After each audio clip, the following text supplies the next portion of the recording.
m'appelle Fleur et je suis bénévole au groupe local d'Oxfam de Grenoble.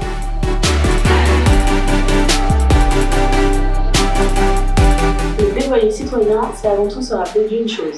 En tant que citoyenne et citoyen, notre pouvoir ne se limite pas à mettre un bulletin de vote dans une urne une fois de temps en temps. Loin de là. Les responsables politiques, comme les députés par exemple, nous représentent. Ils portent nos demandes. Enfin, c'est ce qu'ils devraient faire. Alors, nous tâchons de leur rappeler. Changer nos sociétés, les rendre plus justes et durables, cela passe par des lois qui vont dans le bon sens et qui permettent de vrais changements. Salut, moi c'est Léo, je suis bénévole au groupe local de Paris d'Oxfam France. Première étape, la préparation. Avec les équipes d'Oxfam France, on décrypte l'actualité politique et on prépare notre argumentaire avec des cas concrets, des exemples, des éléments détaillés et chiffrés. On travaille aussi sur des solutions et la manière de les mettre en œuvre. Deuxième étape, obtenir un rendez-vous.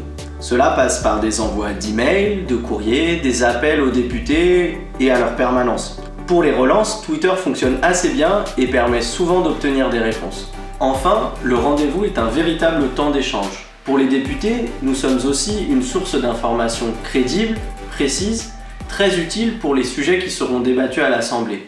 Salut, c'est Mathilde et je suis bénévole au groupe d'Oxfam Lille.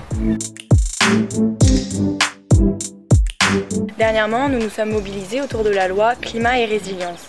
Tel que présenté par le gouvernement, le projet de loi ne permet pas clairement de répondre à l'urgence climatique et de diminuer autant qu'il le faudrait les émissions de gaz à effet de serre de la France. Nous avons écrit à plus de 90 députés pour leur demander des rendez-vous, fait des relances, écrit à leurs collaborateurs parlementaires et sur Twitter également. Nous nous sommes soutenus pour obtenir le plus de résultats possible et ça paye. Nous avons déjà obtenu 21 rendez-vous et on continue, on ne lâche rien. De manière générale, ces rencontres permettent de vraiment mettre le sujet au cœur de l'agenda des députés, de leur mettre un peu la pression en quelque sorte. Au-delà de ces rendez-vous, on maintient l'attention et la pression par tous les moyens à notre disposition. Les réseaux sociaux, bien sûr, mais aussi les médias, la rue.